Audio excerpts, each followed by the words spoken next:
Bem-vindos a mais uma exploração focada de fontes. Hoje, vamos mergulhar num composto químico que, olha, desperta tanto fascínio como controvérsia. O DMSO, o dimetilsulfóxido. É curioso, não é? Começa como um solvente industrial, um subproduto da indústria do papel, mas tem esta história médica bastante turbulenta e um potencial que ainda hoje dá que falar. Ok? Vamos lá então desempacotar isto. A nossa ideia aqui, com base nos materiais que temos, excertos de livros, artigos, é tentar perceber o que é realmente o DMSO, quais são as suas propriedades, os usos que lhe foram atribuídos, porque é que há tanta polémica e, enfim, porque é que continua a gerar interesse. Exatamente. E é importante, se calhar, contextualizar logo a origem moderna disto, não é? Vem da indústria do papel, sim, mas foi nos anos 60 que a coisa arrancou em termos biológicos. Foi um químico, o Robert Hershler, e depois, mais conhecido, o Dr. Stanley Jacob, lá da Universidade de Saúde e Ciência do Oregon, que começaram a investigar as propriedades biológicas. O interesse inicial deles era muito focado na criobiologia, quer dizer, a preservação de órgãos, de tecidos a temperaturas muito, muito baixas. Uhum. Então vamos começar pela base mesmo. O que é o DMSO? A nível molecular, as fontes descrevem-no como uma molécula surpreendentemente pequena, não muito maior que a da água, e com uma estrutura bastante simples, um átomo de enxofre, um de oxigênio, dois grupos metil. Parece básico. Sim, parece simples, mas essa simplicidade esconde uma propriedade-chave. É um solvente excepcionalmente versátil. A sua natureza polar, a alta constante dielétrica, que, explicando de forma simples, é a capacidade de separar cargas elétricas, permite-lhe dissolver imensas substâncias, orgânicas, inorgânicas, mistura-se facilmente com água, com álcool.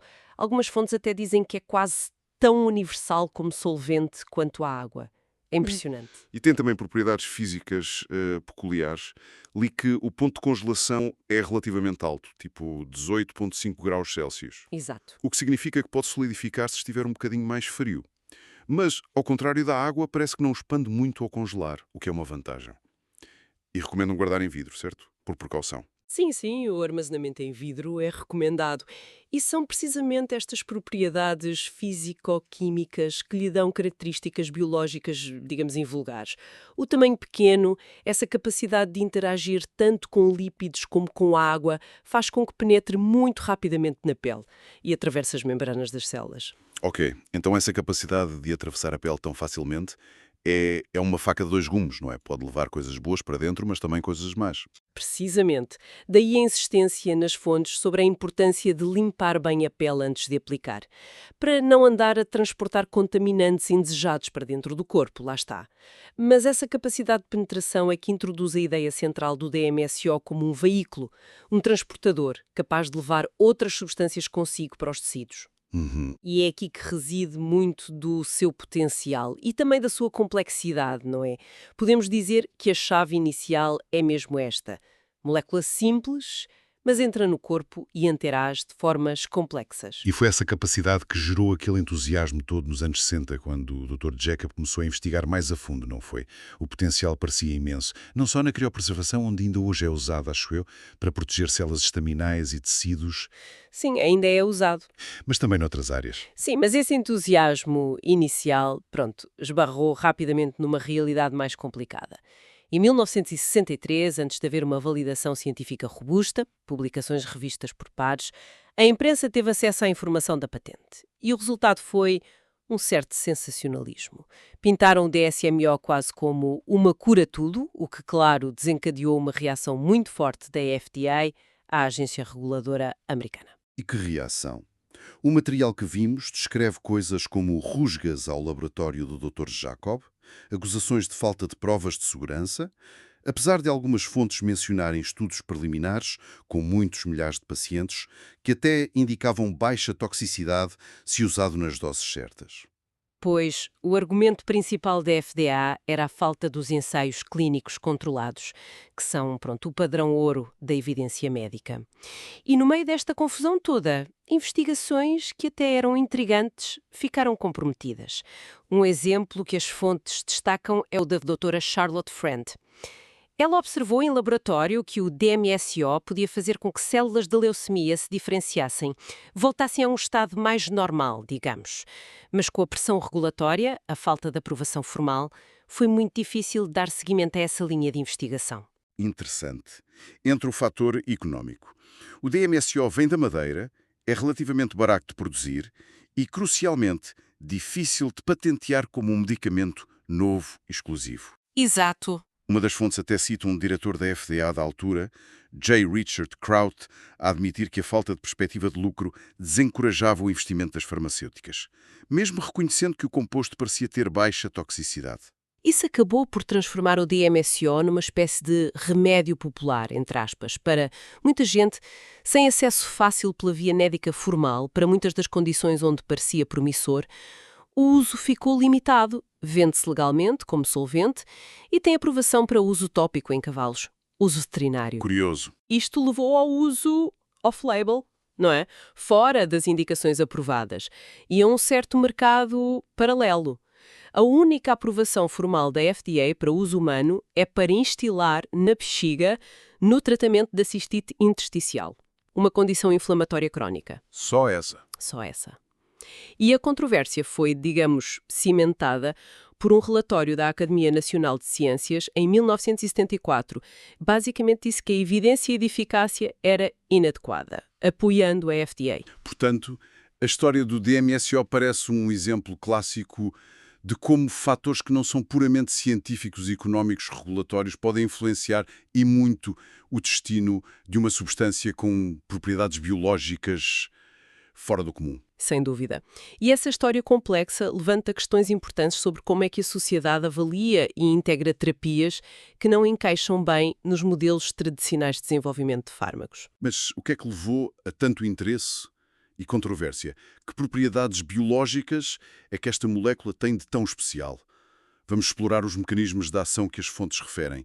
Já falámos da penetração e transporte através da pele. Algumas fontes sugerem que até a barreira hematoencefálica que protege o cérebro. Embora pareça haver algum debate sobre o tamanho das moléculas que consegue mesmo levar consigo. Sim, essa capacidade de transporte tem implicações óbvias, não é? Para potenciar outros fármacos, antibióticos, quimioterápicos, levá-los mais fundo ou a sítios de acesso difícil. Mas, como disse, exige cuidado. Claro. Outro mecanismo fundamental que descrevem é a ação anti-inflamatória e analgésica. Como é que isso funciona na prática? Bem, as fontes sugerem várias vias. Uma delas é bloquear a produção de prostaglandinas, que são basicamente sinais químicos que despoletam inflamação e dor, de forma algo parecida à aspirina, mas aparentemente com menos toxicidade para o estômago. Além disso, parece que interfere na condução dos sinais de dor em certas fibras nervosas, especificamente as fibras C, da dor mais crónica, e as fibras A-delta, da dor aguda. Isto ajudaria a explicar o alívio da dor que se reporta em condições como artrite ou lesões musculares, por exemplo. Ok, faz sentido. E para além da dor e inflamação, que mais? Depois há a proteção celular. Já falámos da crioproteção, mas as fontes também mencionam proteção contra danos de radiação ionizante, possivelmente ajudando a reparar quebras no ADN e aumentando os níveis de glutationa, que é um antioxidante celular super importante. Fala-se também numa capacidade de estabilizar proteínas, o que, teoricamente, podia ser útil em doenças ligadas a proteínas que se dobram mal, tipo fibrose cística ou amiloidose. Mas isto é mais especulativo, claro. O que me pareceu mais surpreendente foi a dualidade. Atuar como antioxidante, mas também poder ser pró-oxidante. Como é que isso é possível? O que é fascinante aqui é precisamente essa dualidade. O DMSO é descrito como um eliminador potente de radicais livres muito reativos, como o radical hidroxilo, e uma das fontes até sublinha que ele consegue fazer isto dentro das células, algo que muitos antioxidantes não conseguem fazer eficazmente. Dentro da célula, ok. Exato. No entanto, dependendo do contexto, a dose, o pH do tecido onde está a atuar também pode funcionar como um oxidante suave. E esta ação oxidante pode ser seletivamente prejudicial para células que já estão danificadas ou certas bactérias, talvez até células cancerígenas, enquanto as células saudáveis conseguem lidar melhor com esse estresse. Que interessante. Nenhum outro antioxidante parece ter esta capacidade tão específica de destruir radicais livres intracelulares desta forma. É mesmo invulgar. E finalmente as fontes mencionam efeitos na circulação e no edema, no inchaço? Se descrevem-no como vasodilatador, ou seja, relaxa os vasos sanguíneos, o que melhora o fluxo de sangue. Parece ter também uma ação antiagregante plaquetária, interfere com substâncias como o tromboxano A2 e o fator teciduar, que estão envolvidas na formação de coágulos. E, adicionalmente, tem um efeito diurético, ajuda a eliminar os excessos de fluidos. Ok. O que contribui para reduzir o edema e pode ser importante para baixar a pressão dentro do crânio em casos de traumatismo, por exemplo. É uma gama impressionante de mecanismos para uma molécula tão pequena. Mas é importante notar, imagino eu, que nem todos estes mecanismos estão comprovados ao mesmo nível em humanos para todas as aplicações que se sugerem, certo? Sem dúvida nenhuma.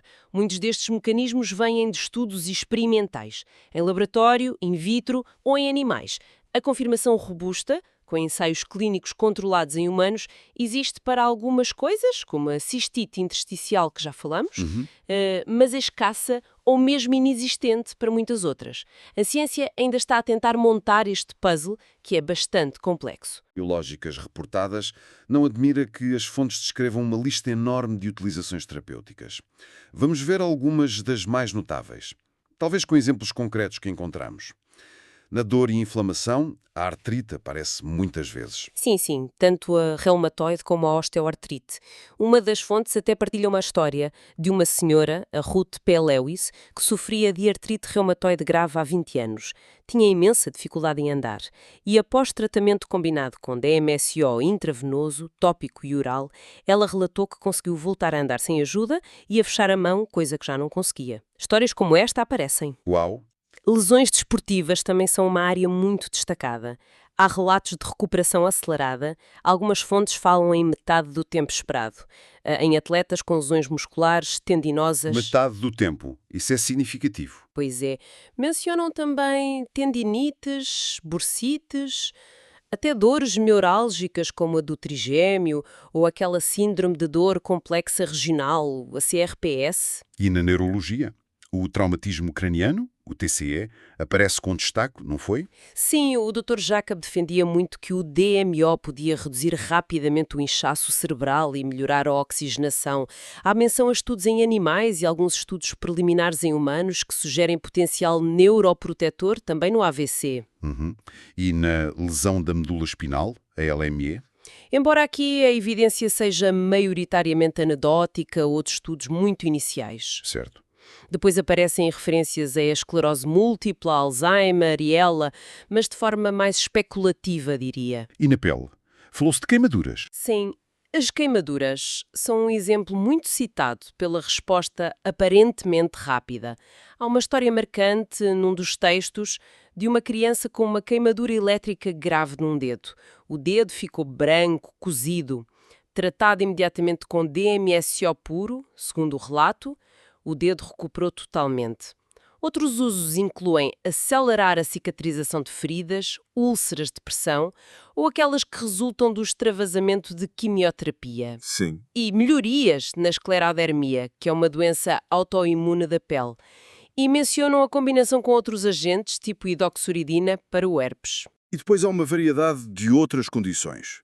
A tal cistite intersticial, que já sabemos que é aprovada pela FDA, problemas respiratórios como a STRA, gotas diluídas para problemas nos olhos, tipo cataratas, uso em saúde oral e até como adjuvante em infecções difíceis para potenciar antibióticos ou no campo oncológico ligado à diferenciação celular ou combinações experimentais.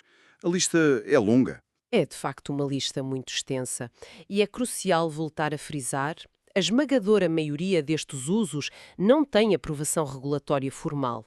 A qualidade da evidência varia imenso, desde relatos de caso, séries de pacientes, até alguns ensaios clínicos controlados, que são a minoria. É preciso ter espírito crítico. Exatamente. É fundamental distinguir o que é observação preliminar daquilo que está comprovado pelos padrões científicos atuais. Existem algumas combinações aprovadas, sim, como gestópicos de anti-inflamatórios, tipo diclofenac, com DMSO para osteoartrite, que aproveitam essa capacidade de penetração. Mas são exceções. E em termos de utilização prática, as fontes dão indicações sobre como usar isto de forma segura. A questão da diluição, por exemplo. Sim, as fontes indicam que o DMSO de grau farmacêutico, que é tipicamente 99,995% puro, é quase sempre diluído. Uma concentração muito comum para aplicar na pele é 70%, misturado com água destilada. Ou às vezes com um gel de aloe vera puro. Concentrações mais baixas, 50%, 40% ou até menos, são usadas para zonas mais sensíveis ou aplicações específicas. A aplicação na pele exige que esteja limpa, claro, e deve aplicar-se numa área ampla. E gotas?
Gotas para olhos ou ouvidos exigem diluições muito maiores, em solução salina estéril e sempre com supervisão adequada. O uso oral também implica diluição significativa em água ou sumo. E o intravenoso é estritamente em contexto clínico, obviamente. E os efeitos secundários? O mais famoso é aquele cheiro, não é? Alho ou ostras. Sim, esse odor característico na respiração e na pele é o mais conhecido. É devido a um metabolito, o dimetilsulfureto, DMS.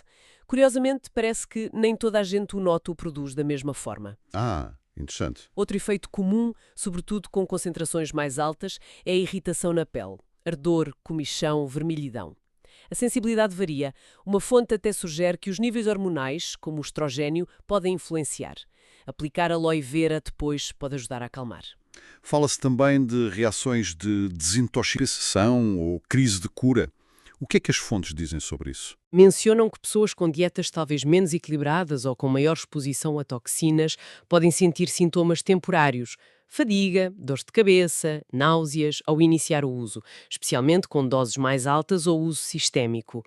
A recomendação geral é começar devagar, doses baixas e aumentar gradualmente se for caso disso. E em termos de segurança geral, é considerado seguro, apesar de tudo? Bem, dentro das doses terapêuticas que são habituais e com o uso correto, as fontes consideram o DMSO como tendo baixa toxicidade. Há milhares de publicações, décadas de uso clínico e relativamente poucos eventos adversos graves reportados. Mas há precauções importantes, claro. Deve evitar-se usar ao mesmo tempo que diuréticos, porque o DMSO também tem essa ação, Certo. e ter cautela com outros medicamentos, porque pode potenciar os efeitos ou a absorção deles. E em crianças ou animais, há alguma questão específica? Para crianças, o sistémico ou em doses altas é geralmente desaconselhado nas fontes que vimos. Falta de dados robustos, o sistema nervoso está em desenvolvimento rápido, embora seja usado na criopreservação de células, como já dissemos. O uso tópico em concentrações baixas é considerado seguro por alguns autores. Quanto a animais, estudos mais antigos mostraram alterações nas lentes dos olhos em algumas espécies cães, coelhos, mas com doses muito elevadas e uso muito prolongado. Ah, ok. E esses achados não foram consistentemente replicados, nem confirmados em humanos ou primatas. E, por fim, o armazenamento. Idealmente em vidro, longe de contaminantes e, curiosamente, longe de iodo. Então, o que é que isto tudo significa? Fizemos esta viagem pelo DMSO, de solvente industrial a potencial agente terapêutico com múltiplas facetas, mas sempre envolto nesta história complexa de entusiasmo, controvérsia, desafios regulatórios económicos. Precisamente. O contraste é enorme, não é? Por um lado, uma molécula com um leque de ações biológicas invulgarmente vasto, utilizações reportadas, algumas com suporte científico preliminar que parece interessante. Por outro lado, um estatuto médico muito restrito e uma investigação formal que foi, e talvez ainda seja, dificultada por muitos fatores. E isto levanta uma questão importante sobre como é que nós abordamos substâncias que não encaixam facilmente nos modelos de desenvolvimento e avaliação farmacêutica a que estamos habituados, a necessidade de investigação rigorosa, sem dúvida, mas também de alguma abertura para explorar mecanismos que não são convencionais, parece evidente. E para terminar, talvez deixar aqui uma reflexão final inspirada nas fontes. Se pensarmos na capacidade única do DMSO como veículo transdérmico e nos seus múltiplos efeitos biológicos, anti-inflamatório, antioxidante, protetor celular, que outras fronteiras terapêuticas poderiam ser exploradas se a investigação sobre ele e as suas combinações fosse menos condicionada por estes fatores históricos que discutimos?